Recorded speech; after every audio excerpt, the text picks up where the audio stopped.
Google പേ, phone പേ തുടങ്ങിയ ആപ്പുകൾ ഉപയോഗിക്കുമ്പോൾ പണം നഷ്ടപ്പെടാതിരിക്കാൻ ശ്രദ്ധിക്കേണ്ട 5 കാര്യങ്ങളാണ് ഓൺലൈൻ വേഡ് മലയാളത്തിൻ്റെ ഇന്നത്തെ വീഡിയോയിലൂടെ പറയാൻ പോകുന്നത്.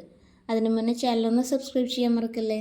നമ്മുടെ രാജ്യത്ത് ഓൺലൈൻ ഇടപാടുകൾ വർദ്ധിച്ചതോടെ സൈബർ തട്ടിപ്പുകളും വ്യാപകമായിക്കൊണ്ടിരിക്കുകയാണ്. ഗൂഗിൾ പേ, ഫോൺ പേ, പേടിഎം തുടങ്ങിയ ആപ്പുകൾ വഴിയാണ് തട്ടിപ്പുകൾ അധികവും നടക്കുന്നത്.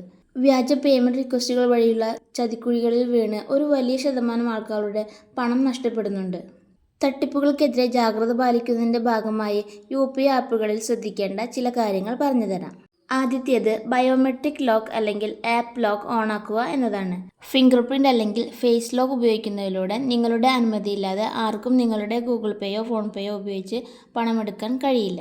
രണ്ടാമത്തേത് ആപ്പ് നോട്ടിഫിക്കേഷൻ ഓണാക്കി വെക്കുക എന്നുള്ളതാണ്. ആരെങ്കിലും നിങ്ങൾക്ക് വ്യാജ പേയ്മെൻറ്റ് റിക്വസ്റ്റുകൾ അയച്ചാൽ നോട്ടിഫിക്കേഷൻ വഴി നിങ്ങൾക്ക് അതിനെക്കുറിച്ച് ഉടൻ തന്നെ അറിയാൻ കഴിയും. നിങ്ങളുടെ ഫോണിൽ നോട്ടിഫിക്കേഷൻ ഓൺ ആണോ എന്നറിയാൻ ഗൂഗിൾ പേയോ ഫോൺ പേയോ ആപ്പിൽ ഒന്ന് ലോങ് പ്രസ് ചെയ്ത് പിടിച്ചാൽ ഇവിടെ ഇൻഫോ എന്ന് വരും. അതിൽ ക്ലിക്ക് ചെയ്ത് നോട്ടിഫിക്കേഷനിൽ ക്ലിക്ക് ചെയ്യുക. ഇപ്പോൾ ഇത്രയും ഭാഗങ്ങൾ ഇവിടെ ഓണായി കിടക്കുന്നത് കാണാം. ഇങ്ങനെയാണ് നോട്ടിഫിക്കേഷൻ ഓണായി കിടക്കേണ്ട പേജ്. മൂന്നാമത്തേത് ക്യാഷ് സെൻഡ് ചെയ്യുന്നതിന് മുമ്പ് പേര് പരിശോധിക്കുക. ഏതൊരു റിക്വസ്റ്റും സ്വീകരിക്കുന്നതിന് മുമ്പും പേയ്മെൻറ്റ് അടയ്ക്കുന്നതിന് മുമ്പും അപ്പുറത്തുള്ള വ്യക്തിയുടെ പേരും UPI IDയും ശ്രദ്ധിക്കുക. കറക്റ്റാണെന്ന് കൺഫേം ചെയ്തിട്ട് ശേഷം പേയ്മെൻറ്റ് അയയ്ക്കുക. നാലാമത്തേത് QR കോഡ് റിവാർഡ് തട്ടിപ്പുകൾ സൂക്ഷിക്കുക.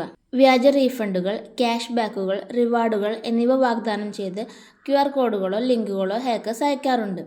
പലരും അവ തിടുക്കത്തിൽ സ്കാൻ ചെയ്യുന്നു. ഇങ്ങനെ ചെയ്യുമ്പോൾ അവരുടെ അക്കൗണ്ടിൽ നിന്ന് പണം നഷ്ടപ്പെടുകയും ചെയ്യുന്നു. അപരിചിതരിൽ നിന്നുള്ള പേയ്മെൻറ്റ് അഭ്യർത്ഥനകൾ സ്വീകരിക്കാതിരിക്കുക. ബാങ്ക് ജീവനക്കാരാണെന്ന് പറഞ്ഞു വരുന്ന തട്ടിപ്പുകളും ഒരുപാടുണ്ട്. അവയുടെ ചതികളിൽ വീഴാതിരിക്കുക. മാത്രമല്ല നിങ്ങളുടെ UPI പിൻ ആരുമായും ഷെയർ ചെയ്യാതിരിക്കുക. അഞ്ചാമത്തേത് ഡെയിലി ട്രാൻസാക്ഷൻ ലിമിറ്റ് ഏറ്റവും കുറച്ച് വയ്ക്കുക. ആപ്പ് വഴി ഡെയിലി എത്ര രൂപ വരെ ട്രാൻസാക്ഷൻ ചെയ്യണമെന്നുള്ളതിന് ഒരു പരിധി നിശ്ചയിക്കുക. ഏറ്റവും കുറഞ്ഞ പരിധി തന്നെ വയ്ക്കുക. 10,000 വരെയോ മറ്റോ. ഒരു തട്ടിപ്പുണ്ടായാൽ കാര്യമായ നഷ്ടം തടയാൻ ഇത് സഹായിക്കും. വീഡിയോ യൂസ്ഫുൾ ആയെങ്കിൽ ചാനൽ സബ്സ്ക്രൈബ് ചെയ്ത് വീഡിയോ ലൈക്ക് ചെയ്യാനും കമൻറ്റ് ചെയ്യാനും ഷെയർ ചെയ്യാനും മറക്കല്ലേ. Thank you for watching.